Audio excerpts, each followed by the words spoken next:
Praise the lord. प्रभु यीशु मसीह के सामर्थी नाम से मैं आप सबको वेलकम करती हूं और मैं ग्रीट करती हूं। परमेश्वर ने हमें फिर से एक बार परमेश्वर के वचन के साथ इकट्ठा होने के लिए सौभाग्य दिया। मैं परमेश्वर का धन्यवाद करती हूं और वचन के साथ आगे बढ़ना चाहती हूं। मैं परमेश्वर का हृदय से धन्यवाद करती हूं कि परमेश्वर week in and week out हमें अपनी आत्मा से, अपने वचन से, अपने डायरेक्शन से, अपने दिशा निर्देश से भर रहे हैं। पिछले वीक में हमने फेथ इन एक्शन, विश्वास के विषय में कुछ बातों को देखा था और उससे पहले क्रिश्चियन फर्स्ट एड किट या बिलीवर्स फर्स्ट एड, यानी कि एक विश्वासी के जीवन में अचानक जब क्राइसिस आता है तब उसके जीवन के पहले कुछ स्टेप्स जो उसको लेने होते हैं ताकि वो उन सारी आंधी और तूफान में स्थिर रह सके और जयवंत होकर निकल सके। इसके ऊपर हमने एक सीरीज करी थी, Christian first aid kit part 1, 2 and 3 on so on. आप में से कोई यदि रेफर करना चाहते हैं तो आप जरूर, चैनल पर हम अपलोड करते हैं वो वचन को, आप फिर से सुन सकते हैं। फेथ के बारे में लास्ट टाइम हमने बताया था कि फेथ या विश्वास एक भावना या साइकोलॉजी नहीं है।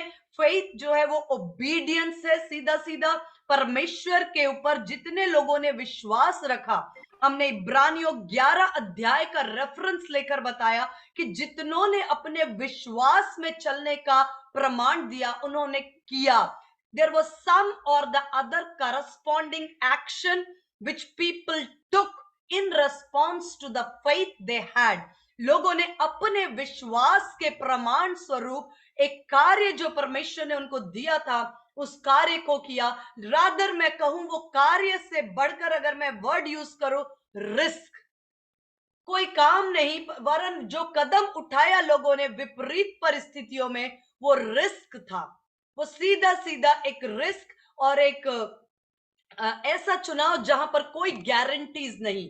मैं आज उसी श्रृंखला में एक बहुत ही महत्वपूर्ण वचन मैं सोचती हूं कि परमेश्वर पवित्र आत्मा ने मेरे स्पिरिट में ड्रॉप किया जब मैं परमेश्वर पर वेट कर रही थी, मैं आपके साथ शेयर करना चाहूंगी।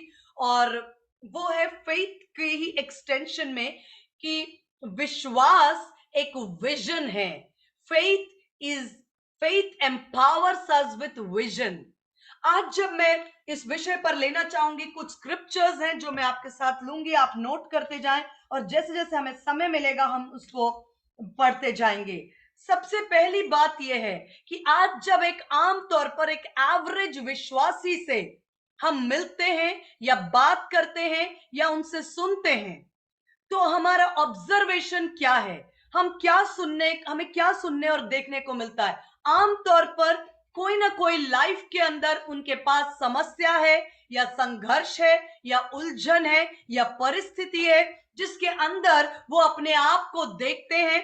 और अगर आप उनसे पूछें कि आप भाई या बहन अगले 5 सालों में या अगले 10 सालों में आप अपने आप को कहां देखते हैं, आपके परिवार के प्रति आपके पास क्या दर्शन है, आपके बच्चों के लिए आपके पास क्या दर्शन है, आपकी मिनिस्ट्री, आपकी सेवकाई, आपके फेलोशिप के लिए आपके पास क्या दर्शन है, आपके परिवार के लिए आपके पास क्या दर्शन है, आपकी पीढ़ियों के लिए आपके पास क्या विजन है। मोस्ट ऑफ द टाइम्स लोगों के पास जो जवाब होता है, मैं बात कर रही हूं एक जनरल स्टेटमेंट की, 100% नहीं, लेकिन ज्यादातर लोग कहते हैं देखिए प्रभु जैसा चलाए। मेरे ख्याल से आप मेरे साथ सहमत हैं। जब भी आप किसी से पूछेंगे कि आपके पास क्या दर्शन है अपने परिवार को लेकर, अपने बच्चों को लेकर के या अपने फेलोशिप को लेकर के, लोग कहते हैं देखते हैं जैसा प्रभु चलाए, जैसे प्रभु की मर्जी है, जैसे प्रभु की इच्छा होगी वो ले चलेगा, जैसा प्रभु चाहेगा। आज के लिए आज का दुख बहुत है, हम आज की उलझनों में हैं, आज की परिस्थिति से निकल जाएं तो कल की कल सोचेंगे, अगले साल की अगले साल सोचेंगे, बच्चे अपना रास्ता खुद बना लेंगे, या हमारा अगली पीढ़ी को तो हमने देखा नहीं है, हमने अपने बच्चों को देखा है लेकिन उनकी अगली पीढ़ी को अभी नहीं देखा है, वो क्या करेंगे हम नहीं जानते। हमारे पास इन बातों का, इन प्रश्नों का कोई ठोस जवाब 90% टाइम्स नहीं होता है, जो कि बहुत ही मुझे बहुत दुख के साथ इस बात को कहना है, ये बाइबल के अनुसार हमारे जीवन के लिए एक बहुत ही डेंजर जोन में है। यदि ये हमारा मेंटल एटीट्यूड है, तो यदि ये मेरे मनोदशा है, तो मैं एक डेंजर जोन में हूं, मैं एक खतरनाक मोड़ पर हूं जहां मुझे मेरे भविष्य दिखाई नहीं देता। दूसरा कुरिन्थी उसका 5 का 7, जैसे जैसे वचन हमें अगुवाई मिले हम खोलते जाएंगे। सेकंड कुरिन्थियंस 5:7, सेकंड कुरिन्थियंस 5:7 उसके अंदर लिखा है, मैं आपके लिए पढ़ती हूं, जिसमें लिखा है, हिंदी में लिखा है, हम रूप को देखकर नहीं पर विश्वास से चलते हैं, लेकिन इंग्लिश में लिखा है, we do not walk by sight, we walk by faith. We do not walk by sight, we walk by faith. यानी कि हम आंखों से जो दिखता है उससे हम नहीं चलते। पौलुस कहता है कि जहां तक आंखों की दृष्टि है, हमारा चलना और उठना और हमारे डिसीजंस, हमारे निर्णय, हमारा जीवन आंखों से देखी हुई बातों पर नहीं, विश्वास से, यानी कि विजन देता है विश्वास। Faith gives you vision, faith pumps vision into you. विश्वास आपके अंदर एक विजन, एक दर्शन देता है। अब सवाल यह है, कौन सा दर्शन? क्या मेरा दर्शन जो मैंने सोचा है कि अगले 10 सालों में मैं अपने फेलोशिप में या अपनी कलीसिया में या अपने लोगों में मुझे एक बड़ा एम्पायर खड़ा करना है, या मुझे बिजनेस में यहां पहुंचना है, या अपने करियर में यहां पहुंचना है, या अपने प्लान्स हैं। लेकिन बाइबल बताती है ऐसा नहीं है। परमेश्वर ने आपको इस संसार में, यीशु मसीह ने कहा, पिता मैं इस संसार से तो जा रहा हूं, लेकिन अब ये संसार में है, मैं इनके लिए प्रार्थना करता हूं। आपको परमेश्वर ने, मुझे और आपको इस संसार में डायरेक्शन लेस, विजन लेस, दिशाहीन हालत में नहीं रखा है। मेरे साथ आप एक वचन देख सकते हैं, यिर्मयाह नबी की पुस्तक, काफी पॉपुलर स्क्रिप्चर है ये, यिर्मयाह चैप्टर 1। ये वचन मुझे बहुत वर्षों पहले मिला और तब से ये मेरा काफी प्रिय वचन है। मैं समझती हूँ कि इस वचन ने समय समय पर मुझे ड्राइव किया। प्रॉफिट यिर्मयाह की पुस्तक, उसका पहला अध्याय और उसका 11 वचन, यहोवा का वचन मेरे पास पहुंचा, हे यिर्मयाह तुझे क्या दिखाई पड़ता है। यिर्मयाह नबी की पुस्तक पहला अध्याय उसका 11 और 12 वचन। परमेश्वर ने यिर्मयाह से पूछा, हे यिर्मयाह तुझे क्या दिखाई देता है। आज परमेश्वर आपसे पूछते हैं। आपका नाम सिस्टर दीप्ति हो सकते हैं, ब्रदर विनायक हो सकता है, आपका नाम ब्रदर जॉन हो सकता है, महिमा हो सकता है, कोई भी नाम। आज आप अपना नाम लेकर के इस सवाल को अपने लिए पूछिए। परमेश्वर पूछता है, तुझे क्या दिखाई पड़ता है? What do you see? तुझे क्या दिखाई पड़ता है? इंग्लिश में लिखा है, यिर्मयाह व्हाट डू यू सी? तुझे क्या दिखाई देता है? तब यिर्मयाह ने कहा, मुझे बादाम की एक टहनी दिखाई पड़ती है। आप समझ सकते हैं कि यिर्मयाह आंखों से देखी हुई बात का विषय नहीं कर रहा था, उसका जिक्र नहीं कर रहा था। यदि मुझसे अधिक कोई पूछे कि आपको क्या दिखाई पड़ता है, तो मेरे सामने एक भाई बहन बैठे हैं, मैं क्या उनका नाम लूं, या मेरे सामने टेबल है या टेलीविजन है? नो नो नो, यिर्मयाह इस विषय में नहीं बोल रहा था। बादाम की टहनी, उसके आंगन में लगने वाली बादाम की टहनी नहीं थी। ये वो ये वो बात थी जो यिर्मयाह विश्वास की आंखों से देख रहा था, जो परमेश्वर ने उसके सामने रखा था। परमेश्वर ने उसे एक दर्शन दिया, उसे एक बादाम की टहनी दिखाई दे रही थी। आंखों से नहीं, विश्वास की आंखों से, दर्शन की आंखों से। परमेश्वर ने कहा, तुझे ठीक दिखाई पड़ता है क्योंकि मैं अपने वचन को पूरा करने के लिए जागृत हूं। तुझे ठीक दिखाई पड़ता है क्योंकि मैं अपने वचन को पूरा करने के लिए परमेश्वर अपने वचन को पूरा करने के लिए आपके लाइफ में, मेरे लाइफ में जागृत है, विजिलेंट है। वचन कहता है कि इज़राइल का परमेश्वर ना तो सोता है ना ऊंघता है। परमेश्वर रात को सोता नहीं, ना दिन को वो सोता है। वो रात और दिन उसकी आंखें आप पर लगी होती हैं। वो कहता है मेरी आंखें तुझ पर लगी है, मैं अपने वचन को, अपने वायदे को, अपनी आशीष को, अपनी बातों को पूरा करने के लिए जागृत हूं। लेकिन प्रॉब्लम यह है कि हम कब ठीक ठीक देख पाएंगे? जब तक हम ठीक नहीं देखेंगे। मेरे साथ एक वचन आप ओपन कर सकते हैं, एक वचन और खोल सकते हैं।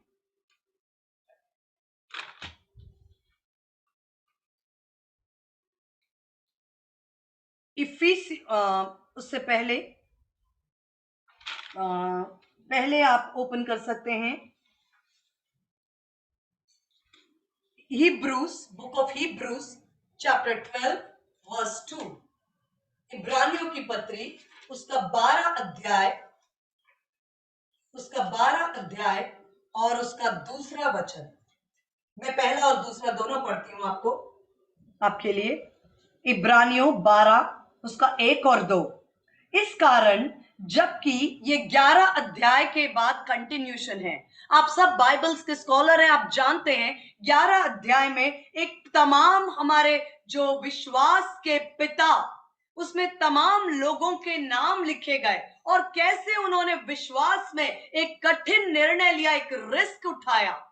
उसमें जिक्र था, हमने पिछली बार देखा था एबल से शुरू करके कैसे विश्वास ही से एबल ने केन से उत्तम बलिदान चढ़ाया, कैसे विश्वास से नूह ने कभी बारिश नहीं देखी, कभी एक बूंद पानी नहीं देखा, लेकिन परमेश्वर ने उसको आज्ञा दी कि एक जहाज बना और एक दिन नहीं, 2 दिन नहीं, वर्षों वर्षों, शायद लगभग 100 साल तक परिश्रम करके उस जहाज को बनाया, उस पानी से सुरक्षा के लिए जिस पानी को उसने आंखों से देखा भी नहीं था।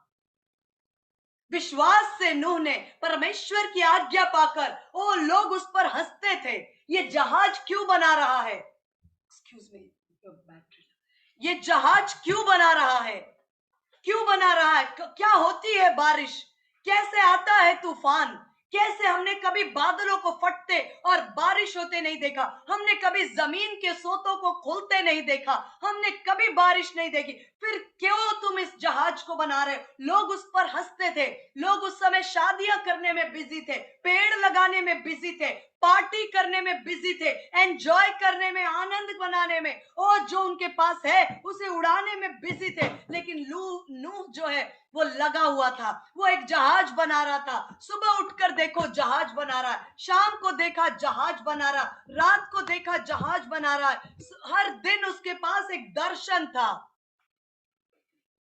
वो एक ऐसे काम को कर रहा था जिस काम के लिए परमेश्वर ने उसको कहा था, लेकिन उसने आंखों से नहीं देखा था, सिर्फ एक दर्शन परमेश्वर ने उसे दिया था। विश्वास ही से नूह ने उस जहाज को बनाया, विश्वास ही से इब्राहिम ने, जिस देश को उसने कभी देखा नहीं, परमेश्वर ने कहा निकल जा अपने माता पिता के घर से, अपने लोगों के घर से, मूर्ति पूजा छोड़ दे, मूर्तियों को बनाना छोड़ दे, मूर्तियों का व्यापार बंद कर, मैं तुझे एक ऐसे देश में ले जाने जा रहा हूं। विश्वास ही से अब्राहम निकल पड़ा, विश्वास से सारा ने 100 साल की उम्र में, 90 साल की उम्र में गर्भ धारण करने की सामर्थ पाई। विश्वास ही से मूसा ने राजमहल को इनकार किया, राजकुमार, राजपद, सब कुछ इनकार करके जंगल में, रेगिस्तान में अपने लोगों के साथ दुख उठाना उचित समझा। ये सब कुछ लिखने के बाद, ये सब कुछ लिखने के बाद 11 अध्याय, मैंने पहले भी आपको कहा था 11 अध्याय का अंत नहीं है, उसमें आपका नाम और आपने किया जो विश्वास से वो जोड़ा जाता है। 12 अध्याय में लिखा है, इस कारण जबकि गवाहों का ऐसा बादल हमको घेरे हुए है, तो आओ हर एक रोकने वाली वस्तु, उलझाने वाले पाप को दूर करके वह दौड़ जिसमें हमें दौड़ना है, धीरज से दौड़ें। यहां बहुत इंपॉर्टेंट बात है, इंग्लिश में लिखा है कि जब इतना गवाहों का बादल, इतने लोगों ने हमें गवाही दी है कि यस, परमेश्वर विश्वास योग्य है, आप उसके नाम पर रिस्क ले सकते हैं, वो विश्वास योग्य है। जब इतनी गवाहियां आपने सुनी है, गवाहों का बादल आपको घेरता है, तो आओ, लिखा है कि उस दौड़ में जिसमें हमें दौड़ना है। आपको मैं एक बात बताऊं, आज प्रॉब्लम क्यों है, आज एक्सीडेंट क्यों होता है, आज ट्रैफिक में लोग परेशान है। मैं नॉर्मल रोड की बात नहीं कर रही हूं, मैं रोड की बात नहीं कर रही हूं, लाइफ के अंदर आज सबसे ज्यादा प्रॉब्लम्स लोग इसलिए हैं क्योंकि वो ये नहीं जानते कि there is a race which is set before you. आपके सामने एक रेस है, एक रेस ट्रैक है जिसको परमेश्वर ने आपके सामने सेट किया है, और आपको you are suppose to run on that track. आपको उसी रेस ट्रैक पर धीरज से दौड़ने की जरूरत है, अपनी मर्जी से नहीं, अपनी मर्जी से नहीं। इसलिए एक्सीडेंट्स हो रहे हैं। आप जानते हैं क्यों एक्सीडेंट्स? एक्सीडेंट का मतलब है लोग क्यों भटक रहे हैं, लोग क्यों परेशान हो रहे हैं, लोग मिनिस्ट्री में, सेवकाई में क्यों ठोकर खा रहे हैं कि ये मेरी भेड़ों को चुरा कर वहां ले गया, ओ उसने मेरे चर्च में ऐसा कर दिया, ओ वो मुझसे अच्छा प्रचार कर रहा है, वो मुझसे ज्यादा बेहतर गीत गा रहे, वो मुझसे ज्यादा अच्छा वचन बोल रहे, वो मुझसे ज्यादा अच्छा प्रार्थना कर रहे। हमारे जीवन में क्यों ये उलझाने वाली बातें? लिखा है वचन में, उलझाने वाली और रोकने वाली वस्तुएं जलन है, कहीं ना कहीं, कभी ना कभी हमें उलझाती हैं। हम इनसिक्योरिटी है, असुरक्षा है, क्योंकि हम इस बात को नहीं जानते कि आप जिस रेस ट्रैक में दौड़ रहे हैं वो आपके लिए परमेश्वर ने एक्सक्लूसिवली, आप अपने ट्रैक पर दौड़ रहे हैं, कोई परेशानी नहीं है। हम एक दूसरे को टक्कर नहीं मारते। योएल में अभी समय नहीं है, लिखा है एक समय आएगा, योएल 2 अध्याय में लिखा है 2 के 28 में, कि अंत के दिनों में परमेश्वर अपनी आत्मा हर एक पर उंडेलेगा। तुम्हारे दास, तुम्हारी दासियां स्वप्न और दर्शन देखेंगी, पवित्र आत्मा से भर जाएंगे। तुम्हारे बुजुर्ग क्या, तुम्हारे जवान स्वप्न और दर्शन। लिखा है उसके बाद हर एक अपने अपनी पांथी में चलेगा। एक दूसरे को धक्का नहीं मारेंगे, एक दूसरे से टकराएंगे नहीं, एक दूसरे से परेशान नहीं होंगे, एक दूसरे से असुरक्षित नहीं होंगे, एक दूसरे के साथ हमें इस तरह की बातें, उलझाने वाली बातें, जिसके कारण आज परेशानी ये है कि हमें लगता है सब हमारे विरोध में, सब हमें रोक रहे हैं, सब हमारा साथ कोई नहीं दे रहा, हमें प्रमोट नहीं कर रहे। ये सारी बातें रोकने वाली, उलझाने वाली बातें हैं। लिखा है 12 अध्याय में कि रोकने वाली वस्तु, उलझाने वाले पाप को दूर करो। इंग्लिश में लिखा है दैट वेट, वो भार। इंग्लिश में मुझे अच्छा लगता है 12 का 1 में लिखा है लेइंग असाइड, यानी कि साइड में रखो। आज आप ओलंपिक्स देखिए, कॉमनवेल्थ गेम्स देखिए, कोई भी गेम देखिए जहां पर लोग अगर रेस में दौड़ रहे हैं, आप उनके सामने कितना ही अच्छा पिज्जा, कितना ही अच्छा बर्गर, कितनी ही बड़े बातों को लेकर आइए, वो डिस्ट्रैक्ट नहीं होते, वो अपने ध्यान को भटकने नहीं देते, वो इधर उधर नहीं देखते, वो इधर उधर की बातों में नहीं उलझते। कोई साइड में उनको, हो सकता है उनके विरोधी उनसे कहते होंगे कि जो लोग उनके उनके विरोधी कई लोग होते हैं, जैसे रेस में कई लोग भाग लेते हैं। यदि भारत का कोई रेस में भाग ले रहा है और कोई दूसरे देश का भी है, वो दूसरा देश का व्यक्ति लगातार उसे डिस्करेज करेगा, ओ भारत के लोग नहीं जीत सकते, वो दौड़ नहीं सकते, आप नहीं कर सकते, आपके अंदर स्टैमिना नहीं है, आपके लोग कभी इससे पहले जीते नहीं, आप कभी गोल्ड और ब्रॉन्ज लिए नहीं, आपने कभी, आपका देश, वो लगातार साइड ट्रैक पर बोलते हैं। लेकिन जो दौड़ने वाले धावक हैं वो इन सब बातों पर अपने आप को शट डाउन कर लेते हैं, लेइंग असाइड, साइड कुछ भी नहीं सुनते। क्यों? क्योंकि उनके सामने वो यीशु मसीह के विषय में लिखा है for the joy which was set in front of him, उनके सामने एक दर्शन है। आज कौन लोग भटक रहे हैं, कौन लोग हैं जो परेशान है कि इसने मुझे ऐसे बोल दिया, उसने वो मुझे रोक रहा है, वो मेरे काम में सपोर्ट नहीं कर रहा, वो मुझे उलझा रहा। क्यों? क्योंकि आज हम अपने दर्शन से चूक रहे हैं। यदि मेरे सामने एक दर्शन है, the race which is set before you, आप जिस ट्रैक पर दौड़ रहे हैं वो परमेश्वर ने आपके लिए बनाया है। वहां ट्रैफिक जैम नहीं है, वहां पर परमेश्वर ने वहां एक्सीडेंट्स प्लान नहीं किए हैं, क्योंकि आपका विजन आपके सामने क्लियर है। मेरे साथ एक वचन और ओपन कर सकते हैं आप, इसका दूसरा वचन मैं वापस से इस पर लूंगी।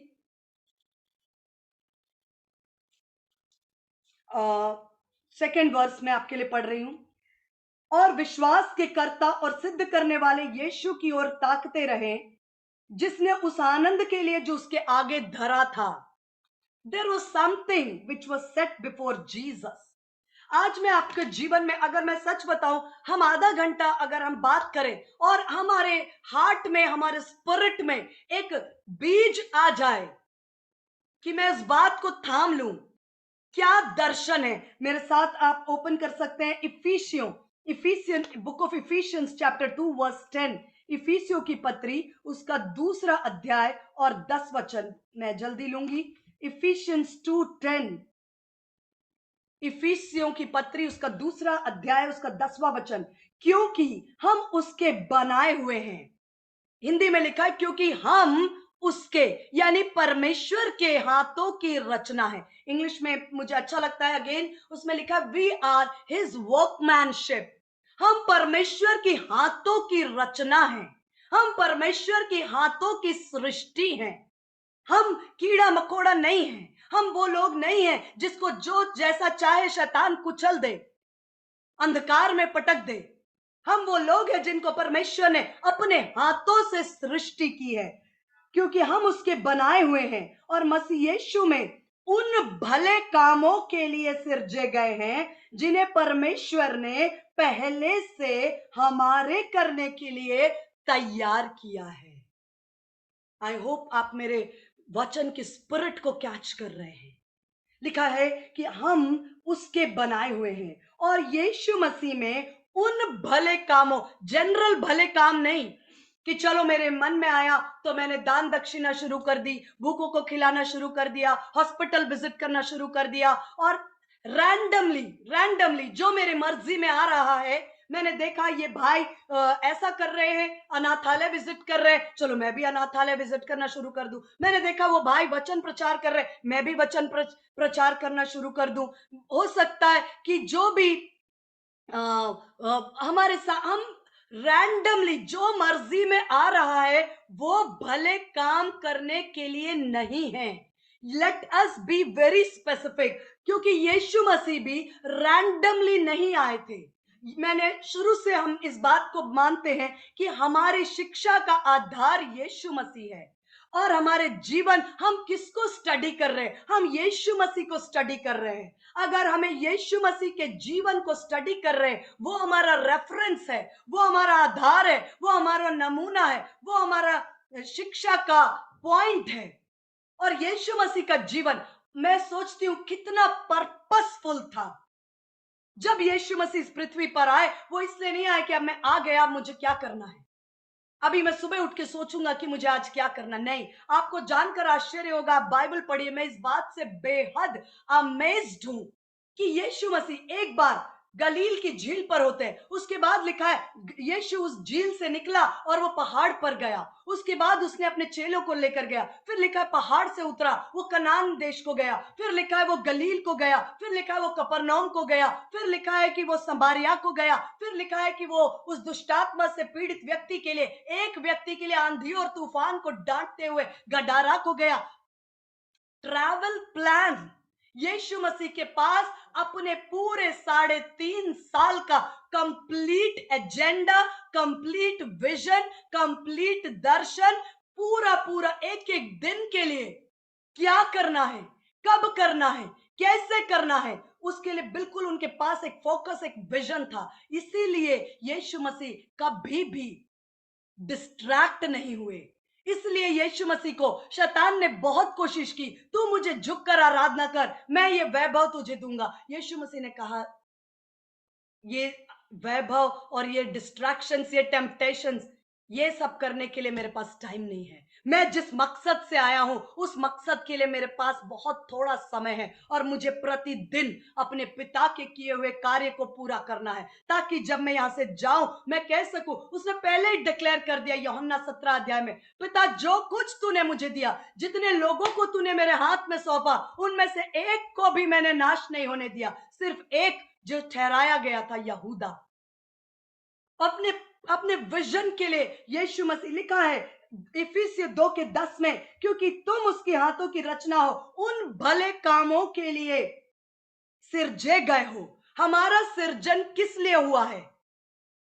इसलिए नहीं कि हम पढ़े लिखे, नौकरी करें, रोटी खाएं, बच्चों को पैदा करें, फिर बच्चों की शादियां करें, फिर नाती पोते हो जाएं, उसके बाद हम सोचे कि अब हम एक रिटायरमेंट प्लान ले ले। अब हम इसलिए नहीं, तुम्हें इसलिए सिरजा है कि जिन्हें परमेश्वर ने उन भले कामों के लिए सिरजा है, उन भले कामों के लिए जो मैंने और आपने नहीं सोचा, वो परमेश्वर ने पहले से हमारे करने के लिए तैयार करके रखा है। नीलिमा के लिए परमेश्वर के पास एक स्पेसिफिक काम है, एक पहले से वो भले काम है जो परमेश्वर ने कहा 1 2 3 4 तुम्हें जीवन काल में ये काम पूरे करने हैं। और इन कामों को करने से पहले ओ अंधकार की कोई सामर्थ हमें इस पृथ्वी पर से एक्सपायर नहीं कर सकती। हालेलुया। आप विश्वास करते हैं? जब तक आपके लिए परमेश्वर ने जितना प्रोजेक्ट और जो भी काम ठहराया है, उस काम को पूरा करने से पहले आपको कोई भी ताकत इस पृथ्वी पर से गुड बाय नहीं बोल सकती। ये मेरा विश्वास है और ये मैं आपके लिए विश्वास करती हूं, कोई भी क्यों ना हो।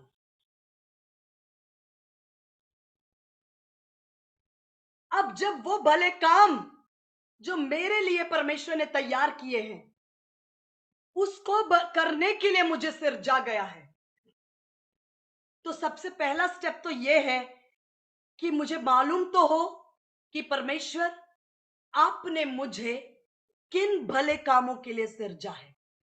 मैं नेक्स्ट टाइम प्रभु अनुग्रह दे तो आपके साथ बताऊंगी। हमारे लाइफ का, हम बहुत प्रार्थना करने वाले लोग हैं, मैं जानती हूं, हम सब प्रार्थना करते हैं, prayer prayer prayer prayer prayer group, prayer warriors, prayer. मैं आपको बताऊं, एक सबसे इंपॉर्टेंट प्रार्थना हमारे लाइफ की जो हमें जरूर करनी चाहिए और 100% करनी चाहिए, जिस प्रार्थना की कुंजी से बाकी सारी प्रेयर रिक्वेस्ट हैंडल और बैलेंस होती है, वो है पौलुस ने जो प्रार्थना की, मेरी मन की आंखें ज्योतिर्मय हो जाएं। हे परमेश्वर, मेरी मन की आंखें खुल जाएं। प्रभु ने अनुग्रह दिया, मैं इस विषय पर नेक्स्ट टाइम, अगर पवित्र आत्मा ने हमें अनुग्रह दिया, यू नो व्हाट, जब मुझे मालूम ही नहीं है कि कौन से वो भले काम हैं जिनके लिए मुझे सिरजा गया, तो मेरे अंदर असुरक्षा, मेरे अंदर जलन, क्रोध, ईर्ष्या, मेरे अंदर तमाम प्रकार की उलझाने वाली और पीछे खींचने वाली बातें कार्य कर सकती हैं, कर सकती हैं। समय लगता है। जब मैं, मुझे याद है कि जब मैं मेरे पापा को म्यूजिक का बहुत शौक था, उनको बहुत इंटरेस्ट था कि उनके बच्चे संगीत सीखें, और इसके लिए उन्होंने कोशिश की। हमें बहुत छोटे समय में गिटार ला कर दिया, वो गिटार रखकर धूल पड़ता रहा, हम तीनों भाई बहनों में से किसी ने उसको ज्यादा टच करने की कोशिश नहीं की। लेकिन मेरे पापा ने अपने रिटायरमेंट के बाद उन्होंने अपने लिए सिंथेसाइजर खरीदा और सीखना शुरू किया, और काफी उन्होंने गीतों को सीखा। उन्होंने मुझे भी, मेरे लिए एक ट्यूटर लगाया, वो मुझे आके गीत सिखाते, संगीत सिखाते थे, और जब वो चले जाते मैं वो गीत और संगीत बजाती तो मेरे पापा कुछ कह नहीं पाते, आके पूछते थे, बेटा आप बजाते हो तो इतना डिस्टरबेंस क्यों लग रहा है, कुछ मधुरता से बजाओ। तब मुझे समझ नहीं आ रहा था, मुझे लगता था कि ये सिंथेसाइजर है, ये मेरे ट्यूटर ने मुझे सिखाया है और मैं सीख कर मैं बजा सकती हूँ। लेकिन मुझे नहीं मालूम था कि ये मेरे लिए परमेश्वर ने, ठीक है मैं सीखती लगन से तो कुछ शायद करती, लेकिन वो मेरे लिए नहीं था। और उसको मैं बहुत जल्दी इस बात को समझ पाई, और कि वो मेरे पापा आके बोलते थे, बेटा इतना सिखाते हैं उसके बाद भी कुछ मधुरता क्यों नहीं आ रही है, कुछ शोर सा क्यों लग रहा है। मुझे भी नहीं समझ में आता था। बाद में मुझे, अब तो मुझे सुनकर हंसी आती है कि मैंने सीखा भी क्या और क्या बजाती थी और क्यों इतना शोर होता था। दैट्स ऑल समथिंग, मेरी फ्रेंड भी जानती है कि मैं इन सब बातों को, मैंने इस चीज को समझा कि ये मेरे लिए कौन सा काम है परमेश्वर।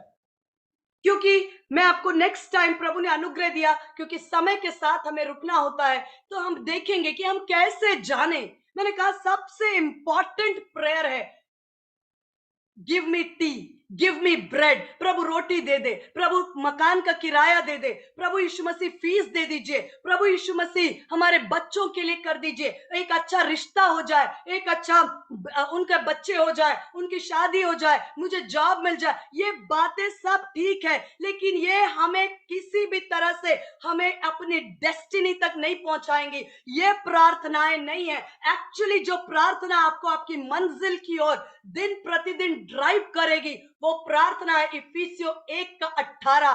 परमेश्वर मेरी मन की आंखों को ज्योतिर्मय कर, कि मैं जान सकूं कि मेरी बुलाहट की क्या आशा है, क्यों बुलाया है आपने मुझे, मेरे लिए क्या आगे रखा है, कौन सी सामर्थ मेरे लिए काम कर रही है, वो कौन सा महिमा का धन है।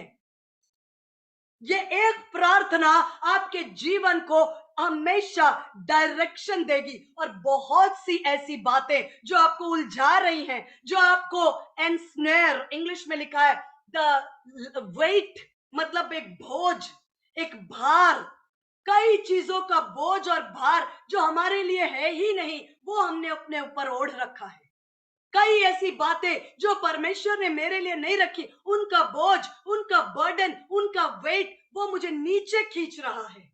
जबकि परमेश्वर की आत्मा का व्यवस्था मुझे मसीह यीशु में जीवन के लिए उड़ान भरने के लिए कह रहा है। परमेश्वर की आत्मा मुझे जीवन की उड़ान भरने के लिए कहती है, लेकिन कुछ बोझ है जिसको मैंने चुनकर अपने ऊपर ओढ़ लिया, जो मुझे नीचे और नीचे और नीचे खींचती है। चीजें उलझा रही हैं। आपने मुझे क्यों ऐसे बोल दिया, उस बहन ने ऐसे बोल दिया, उस भाई ने ऐसे कर दिया, मेरे बॉस ने ये कर दिया, मेरे पास्टर ने कर दिया, मेरी बहन ने कर दिया। ओ माय गॉड, ये सब उलझा रही हैं, ये एनस्नेयर कर रही हैं, ये आपके पैरों में धीरे धीरे धीरे। आपको पता है जो सैमसन, सैमसन को कैसे फंसाया, एक एक कदम ब कदम, कदम ब कदम, कदम ब कदम उसको उलझाया, उलझाते उलझाते उलझाते। आप सब जानते हैं कैसे उलझाया। लगातार शत्रु उलझाने की कोशिश करता है। दलाइला को लेकर आए, पहले उसे रस्सियों से बांधा, एक के बाद एक के बाद एक। उलझाना, उलझाना हमारे शत्रु का सबसे बड़ा एजेंडा है। हमने, आप टीचिंग को रेफर कर सकते हैं कि जो हमने देखा था, the power of deception, power of deception पे मैंने एक सीरीज किया है। वो हमें, उसका मुख्य उद्देश्य है, सिर का दर्द, पैर का दर्द इसलिए नहीं है कि आप उसके साथ स्ट्रगल करें, ये उलझाने के लिए है। अनावश्यक बातें, अनावश्यक आपके बच्चों का रिपोर्ट कार्ड जो बार बार बार बार बता रहा है कि वो पढ़ाई में अच्छा नहीं कर रहे हैं, वो अपने लाइफ में अच्छा नहीं कर रहे हैं, आपको उलझाने के लिए है ये सब कुछ। वो भार, वो सिन, वो बातें, हम क्यों उलझते हैं? क्योंकि हमारे सामने हमारा दर्शन स्पष्ट नहीं है। आज मैं, अगर मेरे हस्बैंड बहुत अच्छा गीत गा सकते हैं तो मुझे उसको अप्रिशिएट करना। मैं मेरे हस्बैंड का उदाहरण दे रही हूं क्योंकि वो मेरे पास बैठे। आप में से कई, मैं जानती हूं कि एक एक्सीलेंट वर्शिप लीडर्स हैं, तो मुझे क्या परेशानी है ये कहने में कि आप बहुत शानदार आराधना कराते हैं, क्योंकि हम सब मसीह की देह के अंग हैं। एक अंग दूसरे अंग को यह नहीं कह सकता कि मुझे तुम्हारी आवश्यकता नहीं है। सिर पांव को नहीं कह सकता कि मुझे तुम्हारी हम मिलकर मसीह की देह को सजाते हैं। आप बहुत खूबसूरत, मेरे कुछ ऐसे बहनें हैं जो शानदार रेवलेशंस, भाई हैं शानदार रेवलेशंस, शानदार वचन, शानदार प्रेयर टीम्स चला रहे हैं, शानदार ढंग से वो काम कर रहे हैं। मैं उनको ऑनर करती हूँ, अप्रिशिएट करती हूँ, और मैं उनके लिए प्रार्थना करती हूँ कि वो अपनी दौड़ में चूके नहीं। ये क्यों? क्योंकि हम सब के लिए अपना अपना एक रेस ट्रैक है। मुझे आपकी रेस ट्रैक में नहीं दौड़ना है, आपको मेरी रेस ट्रैक में नहीं दौड़ना है। मुझे वो काम करने हैं जो परमेश्वर ने मेरे लिए सिरजा है, आपको वो करना है जो परमेश्वर ने आपके लिए सिरजा है। यहाँ एक्सीडेंट होने का सवाल नहीं है, सारा ट्रैफिक सिस्टमैटिक है। परमेश्वर का काम सिस्टमैटिक है, परमेश्वर का काम वेल ऑर्डेन्ड है, परमेश्वर का काम सिद्ध है। हम सब, आपको समय मिले तो आप पढ़ना, योएल के 2 अध्याय में लिखा है, 2 के 28 के बाद वो सब अपनी अपनी पांथी में चलेंगे। They will walk in their own ranks. वो अपनी अपनी पांथी में चलेंगे, वो एक दूसरे को क्रॉस नहीं करेंगे। हम क्यों उलझते हैं? क्योंकि हमारे सामने हमारा दर्शन क्लियर नहीं है। आप मेरे साथ इसी वचन को इब्रानियों 12 का 2 मैं वापस से इसको रेफर करना चाहती हूं। लिखा है, और विश्वास के कर्ता और सिद्ध करने वाले यीशु की ओर ताकते रहो। मुझे माफ करिए, मैं बार बार इंग्लिश बाइबल का रेफरेंस लेती हूं। मुझे उसमें जो वचन लिखा है वो ये लिखा है, looking unto Jesus, looking unto Jesus. Hindi में लिखा है कि यीशु की ओर ताकते रहो। हम कब गिरते हैं? जब हमारी नजर यीशु से हट जाती है। जब हमारी आंखें, शत्रु की पूरी कोशिश ये है कि देख ये लहरें हैं, ये तुझे डुबा देंगी। देख ये तूफान है, तेरे शरीर के ऊपर अटैक है, तेरे बच्चे दाएं बाएं जा रहे हैं, तेरे परिवार का क्या होगा? ये सारी बातें, ये लहरें, ये तूफान हमें, जब हमारी आंखें यीशु पर से हट जाती हैं, लिखा है यीशु की ओर ताकते रहो, लुकिंग अनटू जीसस। ऐसा नहीं है कि एक बार देख लिया यीशु मसीह को, बस फिर हम अपनी दौड़ में दौड़ रहे हैं, फिर हम टकराएंगे, हम गिरेंगे, हम परेशान होंगे, हम टाइम वेस्ट करेंगे। ताकते रहो का मतलब क्या है? तुम्हारी नजर हटने ना पाए। बार बार होगा, होगा ऐसा कि आपके शरीर पर अटैक करेगा शत्रु, और आपकी नजरों को उस दर्द, उस पीड़ा, उस रिपोर्ट, उस डॉक्टर की स्टेटमेंट की ओर बार बार आपकी नजर को ले जाएगा।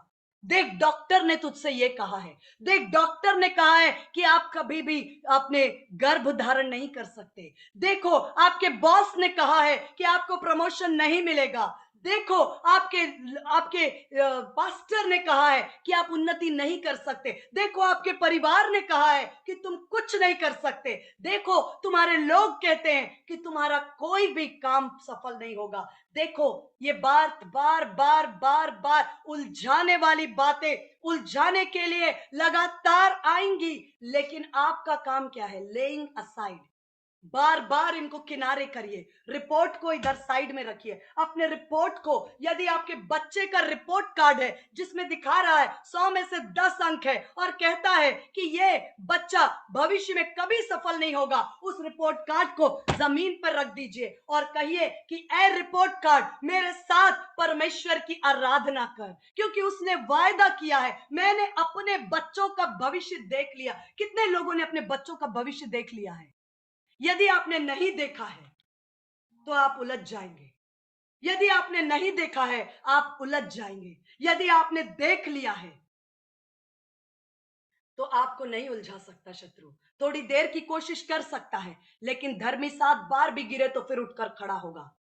उस सारे रिपोर्ट्स को जमीन पर डालिए और खुद जाकर घुटनों पर कहिए कि यीशु मसीह तेरे जैसा कोई नहीं। तेरे आगे ये जमीन, ये रिपोर्ट, ये बातें, ये डॉक्टर, ये स्टेटमेंट्स, ये हमारे बच्चे, इनका एजुकेशन, सब कुछ तेरे आगे झुकाकर हम तेरी आराधना करते हैं, क्योंकि तेरा वचन सत्य है, सदा काल के लिए स्थिर है, अनादिकाल से अनंत काल तक। परमेश्वर मनुष्य नहीं कि वो झूठ बोले। जो तूने कहा है वही सत्य है, और सत्य ही मेरे जीवन में, मेरे परिवार में देह को धारण करेगा। You need to see your future. आपको मैंने कहा, दर्शन के न होने से मेरे लोग नाश हो रहे हैं। मेरी प्रजा दर्शन के न होने से नाश हो रहे हैं। अगर आपके पास दर्शन है तो आपके पास टाइम वेस्ट करने के लिए टाइम नहीं है। आपसे कोई कहेगा, बहन भाई, आपके लिए उसने ऐसा बुरा कहा, आपके लिए उसने ऐसे गलत काम कहा, वो उसने आपके लिए ऐसे ऐसे गलत प्लान्स बनाए, आप कहोगे करने दीजिए उनको, हमारे पास इन विषयों पर टाइम नहीं है। मेरा परमेश्वर मेरे लिए युद्ध लड़ता है। Battle belongs to the Lord. मेरे पास समय नहीं है, मेरे पास फोकस है, मेरे पास दर्शन है, मेरे पास वो रेस है जो परमेश्वर ट्रैक को मेरे सामने रखता है। मेरे पास वो भले काम है जिनको मुझे पूरा करना है। पौलुस ने इस पृथ्वी पर एग्जिट करने से पहले कहा, मैंने अपनी दौड़ पूरी की। यीशु मसीह ने एग्जिट करने से पहले कहा, मैंने अपने काम को पूरा किया। स्तिफनुस ने अपने काम को पूरा किया। चेलों ने अपने काम को पूरा किया। आज मुझे मालूम तो हो कि मेरे पास करने के लिए काम क्या है। You must see your future. इसलिए लिखा है ताकते रहो, ताकि अपने विश्वास, और उसने लिखा यीशु मसीह के विषय में अपने विश्वास के कर्ता और सिद्ध करने वाले, अपने विश्वास के कर्ता। कर्ता का मतलब इंग्लिश में लिखा ऑथर। ऑथर का मतलब आपके जीवन में विश्वास का चैप्टर, विश्वास की पुस्तक, विश्वास की गवाही, विश्वास की कहानी आप नहीं लिखेंगे, यीशु मसीह लिखते हैं। He is the author, he is the author. मेरे जीवन में विश्वास की गवाही, विश्वास का अध्याय, विश्वास की पुस्तक, विश्वास की कहानी लिखने वाला यीशु मसीह है। और जब उसने लिखना प्रारंभ किया है, वो अधूरा नहीं लिखेगा, वो अधूरा नहीं लिखेगा। He is the finisher. लिखा है विश्वास का कर्ता और उसका सिद्ध करने वाला, इंग्लिश में लिखा ऑथर एंड फिनिशर। जिस पुस्तक को यीशु मसीह ने शुरू किया है वो पूरा करेगा। आपके जीवन में विश्वास के अध्याय को यीशु मसीह ने पूरा शुरू किया है, वो ही उसे अंत के दिन तक पूरा करेगा। आपके जीवन में विश्वास की गवाही को जिस यीशु ने शुरू किया है वही उसे पूरा करेगा। यू नो व्हाट, पूरा करना क्या होता है? मैं आपके साथ पढ़ूंगी इब्रानियों 11:13। इब्रानियों, हिब्रूस 11:13। ये वचन मुझे बेहद पसंद है। हिब्रूस 11:13 ये मेरी प्रेयर भी है। इब्रानियों 11:13। ये जितने नाम लिखे हैं ऊपर, अब हाबील के विषय में, नूह के विषय में, जितने लोगों ने विश्वास के द्वारा परमेश्वर के लिए रिस्क लिया, उनके विषय में लिखा है। हिब्रूस 11:13। ये सब विश्वास ही की दशा में मरे। That is the beauty. ये सब विश्वास की दशा में चले, लेकिन आधे रास्ते में बिना विश्वास के रुके नहीं। ये सब विश्वास ही की दशा में मरे। परमेश्वर हम सबको ऐसा अनुग्रह दे कि जब हम इस संसार को गुड बाय बोले, एग्जिट करें और यीशु मसीह के साथ मुलाकात करें, हमारी दशा यही हो, हम विश्वास की दशा में यीशु के साथ मुलाकात करें। लिखा है ये सब विश्वास ही की दशा में, मींस वो जो अध्याय यीशु मसीह ने लिखना शुरू किया, वो यदि आपका ऑथर है वो उसे फिनिश करेगा। और जब वो फिनिश करेगा, एंडिंग, आखिरी बात जो लिखी जाएगी, नीलिमा डाइड इन फेथ। विश्वास की दशा में मैं अपने परमेश्वर के पास मिलने के लिए जाऊंगी। That is the finishing line. मैंने आरंभ ही से अपने अंत को देख लिया, इसलिए उलझाने वाली बातों के लिए मेरे पास वक्त नहीं, मेरे पास एनर्जी नहीं, मेरे पास स्कोप नहीं। आती तो है उलझाने वाली बातें, आती हैं, सबके जीवन में आती हैं, लेकिन हमारे पास वक्त नहीं। किसने 2 साल पहले मेरे बारे में क्या बोला और मेरे साथ क्या किया, मेरे पास वक्त नहीं। कौन मेरे विरोध में है, मेरे पास इन बातों के लिए वक्त नहीं, क्योंकि मेरे पास एक दर्शन है। मैं आपको बताऊं, इस वचन में आगे लिखा है, उन्होंने प्रतिज्ञा की हुई वस्तुएं तो नहीं पाई, पर उन्हें दूर से देखकर आनंदित हुए। प्रतिज्ञा की हुई वस्तुएं तो नहीं पाई। मैं यहां पर एक छोटा क्लैरिफिकेशन देना चाहती हूं। अब्राहम को परमेश्वर ने प्रतिज्ञा की कि तुझसे मैं राष्ट्र उत्पन्न करूंगा, राष्ट्रों का मूल होगा तू।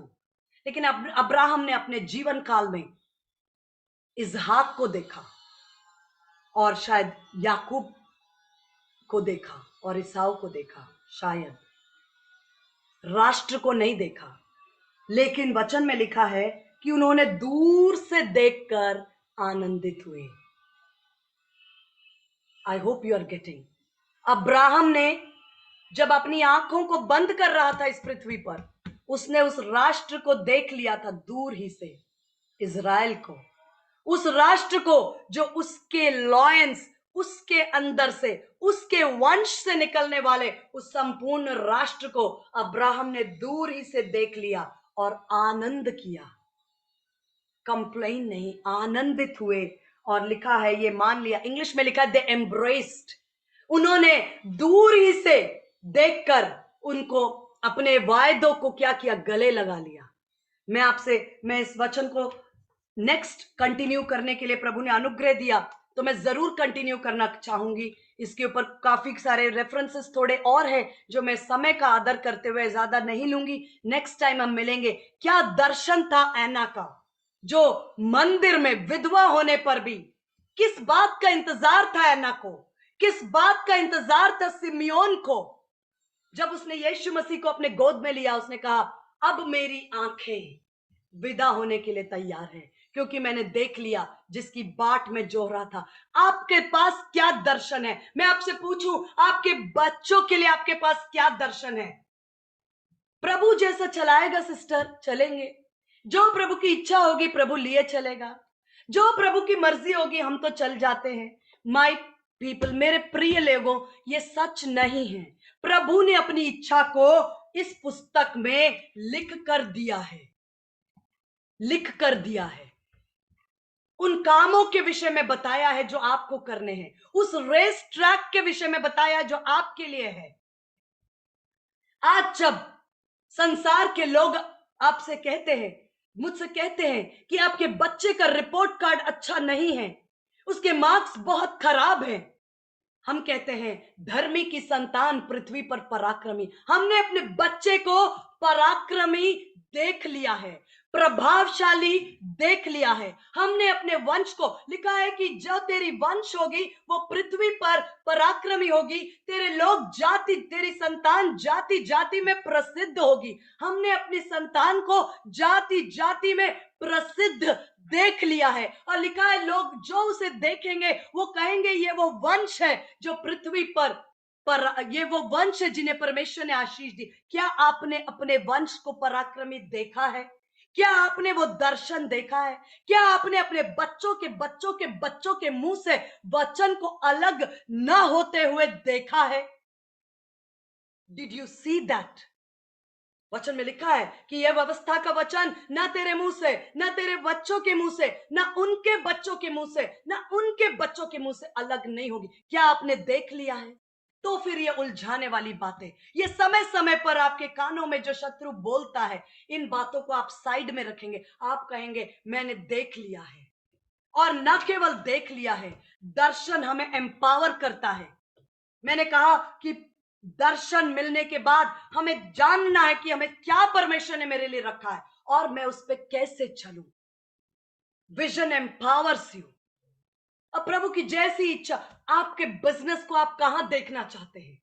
आप अपने करियर को कहां देखना चाहते हैं? मैंने कई लोगों को देखा है जिनके जो बहुत शानदार संगीतज्ञ है, लेकिन उनके बच्चों ने संगीत नहीं सीखा। क्यों? क्योंकि उन्होंने ये दर्शन नहीं देखा कि जो मेरे अंदर है उस गिफ्ट को मेरे अगली पीढ़ी में मुझे देखना है, मुझे देखना है। और कई हैं जो अच्छे संगीतज्ञ हैं, उनके बच्चे और भी अच्छे संगीतज्ञ हैं। क्यों? क्योंकि वो विजन, जो धन तेरे अंदर है, जो विश्वास, जो खरा विश्वास तेरे अंदर है, जो विश्वास तेरी नानी में था, वही विश्वास तेरी माता के अंदर है, वही विश्वास तिमोथी तेरे अंदर है। वो पीढ़ी से पीढ़ी एक धरोहर है, एक धन है, एक खजाना है, जिसे तेरी नानी ने तेरी मम्मी को, तेरी मम्मी ने तुझको पास ऑन किया है। आप क्या पास ऑन कर रहे हैं? Are you careful? क्या आपने अपने बच्चों के लिए दर्शन देखा है? क्या आपने अपने बच्चों को देखा है? क्या आपने अपनी फैमिली को देखा है कि ये मेरे फैमिली का? शादी करने के लिए सब तैयार हैं। आज की युवा पीढ़ी, मेरे पास युवाओं के लिए भी बहुत सी बातें हैं, यदि मुझे मौका मिलता तो मैं उनसे कहती हूं। आज सबसे ज्यादा दिशाहीन युवा लोग हैं, खासतौर पर विश्वासी युवा। सबको शादी करनी है, लेकिन शादी करने के बाद आप अपने परिवार को कैसे चलाएंगे? कैसे आप अपने परिवार को कौन सी दिशा में ले जाएंगे? क्या आपके परिवार में प्रार्थना की वेदी होगी? वचन का क्या स्थान होगा?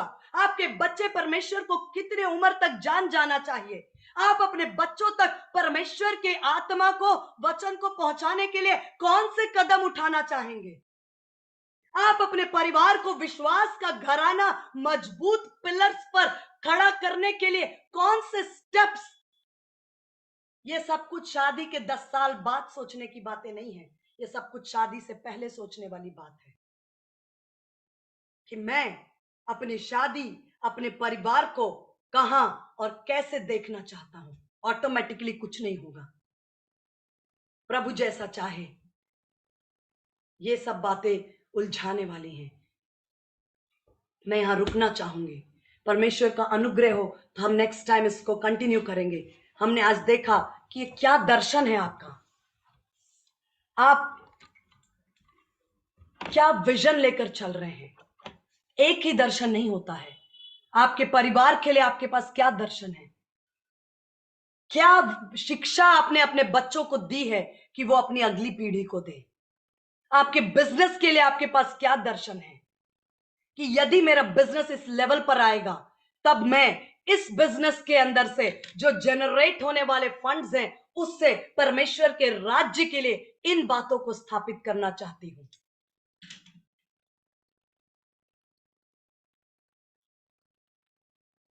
क्या दर्शन है, क्या दर्शन है आपके पास, अपनी फेलोशिप के लिए क्या दर्शन है। मैं परमेश्वर का धन्यवाद करती हूं। मैं हर संडे, मैं और मेरे हस्बैंड आपके साथ मिलते हैं। अपनी कैपेसिटी में हम आपके साथ वचन शेयर करते हैं, लेकिन यकीन मानिए हमारे पास एक दर्शन है। मैं हर एक व्यक्ति को जो मेरे मुझसे, खास तौर पर मुझसे बहनें संपर्क में होती हैं, जो बहनें मुझसे संपर्क में होती, मैं उनसे कहती हूं अपने आप को जांचना शुरू करो। एक 6 महीने का, 3 महीने का, 1 साल का समय दो और अपने आप को मेजर करो कि आप पिछले साल कहां थे और आज आप दर्शन में, विश्वास में, आत्मा में, वचन में, प्रार्थना में, पवित्र आत्मा में कहां पहुंच गए हो। रैंडमली नहीं होता। हर स्कूल के पास एक करिकुलम है, हर बोर्ड के पास एक कोर्स है। हम आत्मिक जीवन में दिशाहीन नहीं हो सकते। मेरे पास एक दर्शन है, मेरे हस्बैंड के पास एक दर्शन है कि अगर हम 1 साल तक इस जूम से टीचिंग करते हैं तो लगातार फॉलो करने वाले ऐसे लोग नहीं जो आज सुनते हैं फिर 6 महीने बाद विजिटर्स नहीं, जो कंटिन्यूस फॉलो कर रहे हैं, वो अपने लाइफ में एक जगह पर एम्पावरमेंट, ट्रांसफॉर्मेशन, डोमिनियन के लेवल पर, एक अधिकार के क्षेत्र पर, एक ट्रांसफॉर्मेशन में, एक लेवल पर हम उनको देखना चाहते हैं। हम आपको देखना चाहते हैं, हम आपको देखना चाहते हैं। एक लेवल पर हमने आपके लिए एक दर्शन देखा है कि एक एक बहन अपने आप में एक याजक है, एक एक भाई अपने आप में एक याजक है, जो पवित्र आत्मा, परमेश्वर के आत्मा को लेकर अपने अपने राज्य में, अपने क्षेत्र में, अपने घर में, अपने घराने में, अपने टेरिटरी में ओ याजक का संदूक लेकर के वो वहां पर परमेश्वर के राज्य को लेकर आने वाले लोग हैं। We have a vision. आइए हम अपनी आंखों को बंद करें, आइए हम अपनी आंखों को बंद करें, इस समय परमेश्वर को पुकारें। एक छोटी प्रार्थना मैं चाहती हूं कि इससे पहले कि हम प्रार्थना करें, आप सब अपने अपने स्थान पर प्रार्थना करें। लॉर्ड ओपन माय आईज, परमेश्वर मेरी आंखों को खोल दीजिए।